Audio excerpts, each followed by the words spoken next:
Hey guys, Adam here. So I just finished a bit of a Sunday morning run, so I just wanted to show you all my sort of regular lower body stretching routine for after running. So we try and target every major muscle group and muscle groups that are typically quite tight. So we want to look at those as well. And we're going to try and get muscle groups that are easy to get, which are also the most efficient as well. So we're going to start with this one. Let's get the camera out of there. So we're going to start with the hamstring and calf. Because when we're stretching the hamstring, we want to fully extend the leg out. Cool. So the knee will be nice and straight, and then we're going to come forward, trying to touch our toes. Cool. Now, if we want to stretch the calf at the same time, we want to bring that toe back. Cool, and you should be able to feel a stretch in what's called the gastrocnemius. Cool, so it's really going to stretch that as well. I can feel that calf stretch just doing that alone, and then we're going to come in, and that's a whole bunch of stretching happening right there. So as you can see, I'm pretty tight. I want to stay for about 30 seconds, and then change sides.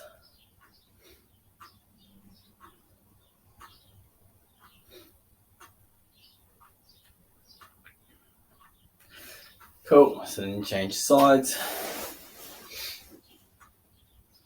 Same thing, bring that toe back, so the foot back, coming in, trying to reach as far as you can. So these stretches are just going to be good for mobility overall. It's also going to stretch your lower back as well, move forward. Especially good for most sports, especially martial arts. But it's just good to get into a bit of a habit of doing these stretches, especially after physical activity.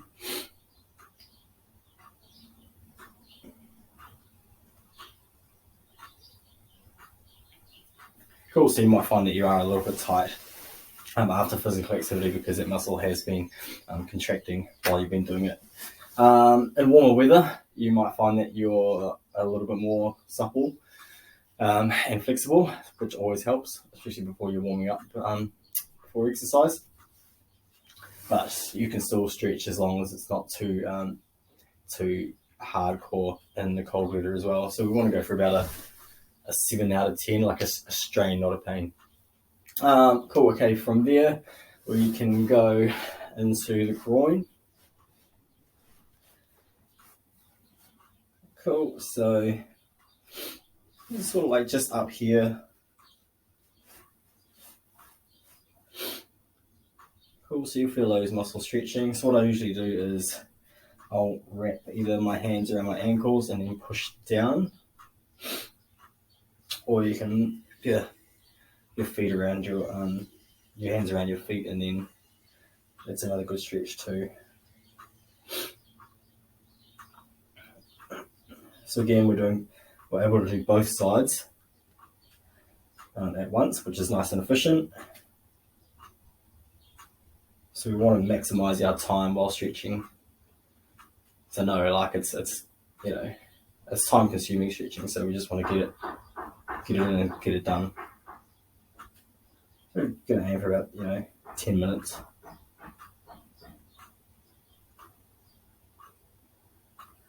Cool, so try and take a deep breath. And then try and go into a little bit deeper. You can change positions a little bit and try and come in and push down.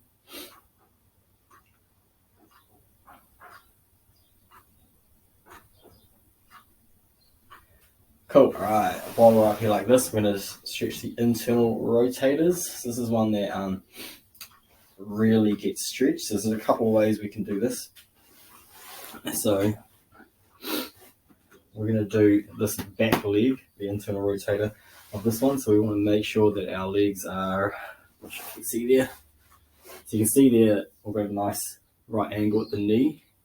We want the same for the front leg as well.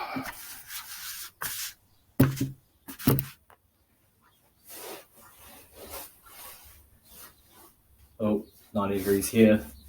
We're going to go 90 degrees there. So what we're going to try and do to stretch this back hip, we're going to try and get your So I'm stretching my right side here. So I'm going to try and get your right glute to the ground.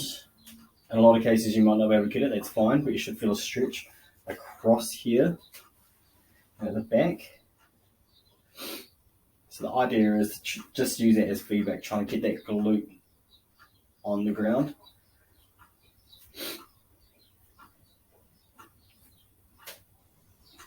And you want to hold for 30 seconds each side.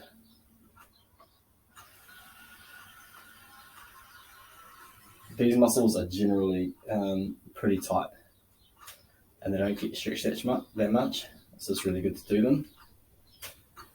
Cool, change sides. Again, looking for that 90 degrees there. So this time we're going to be doing the left side. Try to get that glute onto the ground.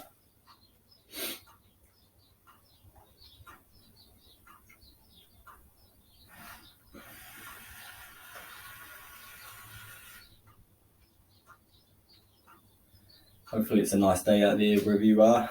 It's getting a little bit overcast here in Tauranga where I am, but hopefully it might clear up a little bit later. Time for a bit more exercise, I think. Go and check out the surf.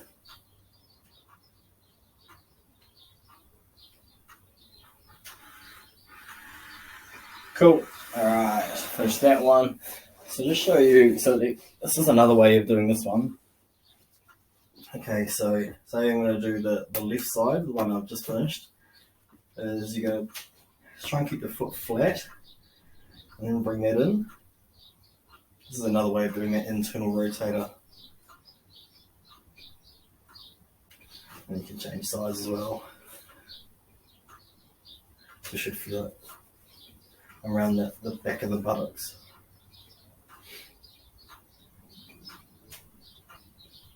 Sweet. Alright, and while I've got you on the ground there, we're going to go into this one, so it's a bit of a glute stretch. So this is the best way I find to do it, is if you're a martial artist, or you'll know, if you do BJJ, you sort of naturally want to go into that triangle sort of position.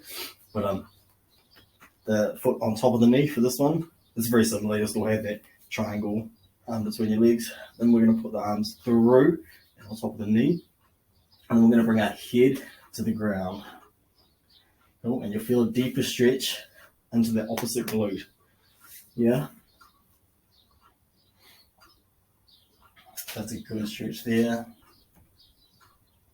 You should feel it just on around the side of it.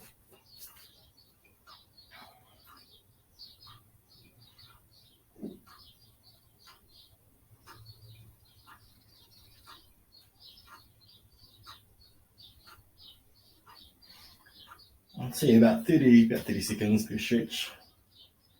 Aiming for that strain, not pain. Cool, and then change over. Same thing. Head to the ground. You should feel it in the opposite glute.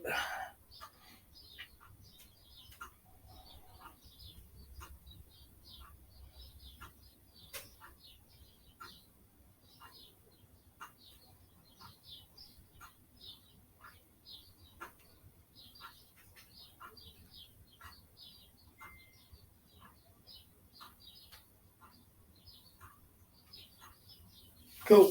From there, we can come up and we can just get into this position. I just find it's quite a good position to stretch out in, and then come forward. It really helps with that lower back. So it's nice and straight legs. Cool. Trying to sort of hold on either side and in the middle. So you can hold for maybe 10 seconds on one side. Trying to get as far as you can. Really try and relax that lower back, so it's going to let you move forward. Pull and come to the middle. Try and bring the hands to the ground. And then slowly move more forward as you can. And then other side.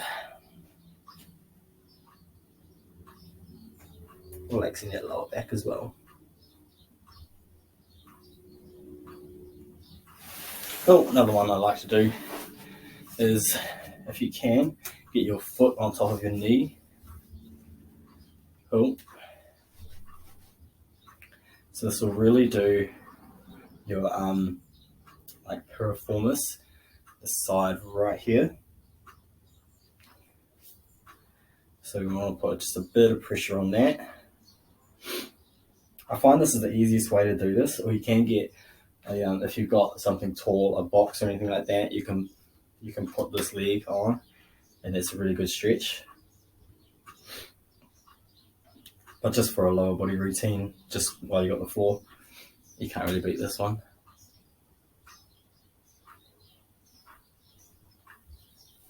Or you can put a bit more pressure on if you need to. So it just gives you a bit of space between the knee and the foot, so it just elevates that knee, and you're able to push down on it to get that stretch. Oh, same thing, other side.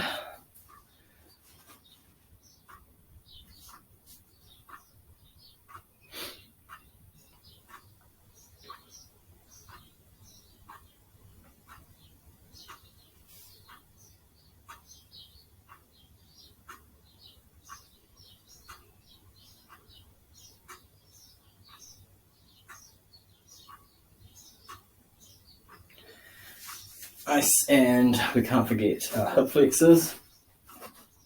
So if you've actually got like let me show you over here.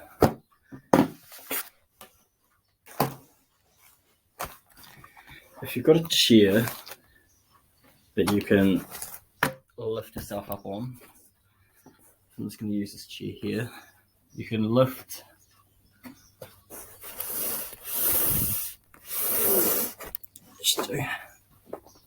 your back leg and get a bit of a quad stretch in at the same time.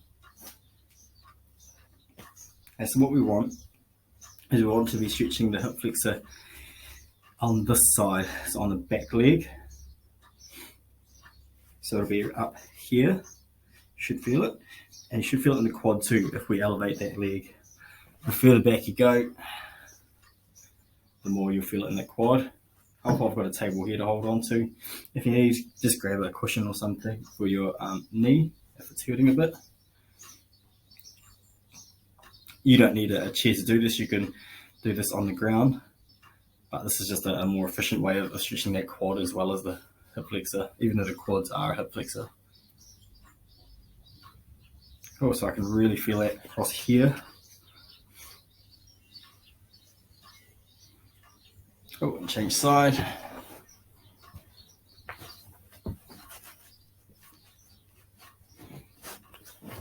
Back as far as you can.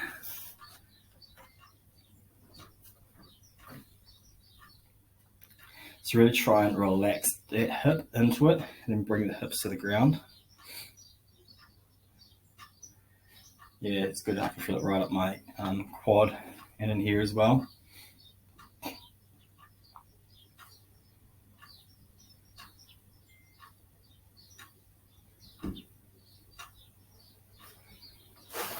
Oh, the last one that you can look at is the TFL, which is chronically tight. It sort of sits around where your pockets normally would be. It's around here. It's really hard to stretch on your own. This is what I find. There is a sort of, you can give this a go where so just think if you're trying to stretch it, you're going to be moving it away from your body. So it's really helpful if you get someone to help you with it. They'll be drawing your leg away. Oh, otherwise you can sort of bring this over a little bit and then apply a bit of pressure here. You might get a bit of a stretch. Or alternatively,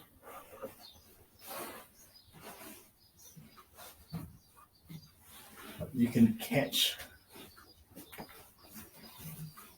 that leg on something. So over here I've just got a table or a bench. Oh, and then I'm trying to keep my leg straight as possible and then turn away from it, and I can feel a bit of a stretch in the area. You might need to move your lead around or manipulate it a little bit. What you're trying to do is trying to emulate as if someone's pulling your leg away. And I can do that a little bit. You can also do that standing up as well, but it's a little bit difficult. Yeah, I'm yet to find a really good way of stretching your TFL out. I've tried a whole bunch of numerous ones from books and stuff, but they don't quite work for me. That might work for you, so give that a go. I just find that I need a partner to help release that one. So yeah, give those a go after any sort of physical activity, especially the lower body, and just try and make it like a regular routine, and then you'll be a little bit more supple and flexible for your next exercise and adventure. Cool. All right, if you have any questions, make sure that you hit me up in the comments below. Make sure you subscribe, like, follow, all that stuff, and I'll keep you posted about more videos. For now, I'm off to enjoy that sun. Looks like the clouds are burning away a little bit, so I'm off for a swim, and I'm going to hit the beach. Peace.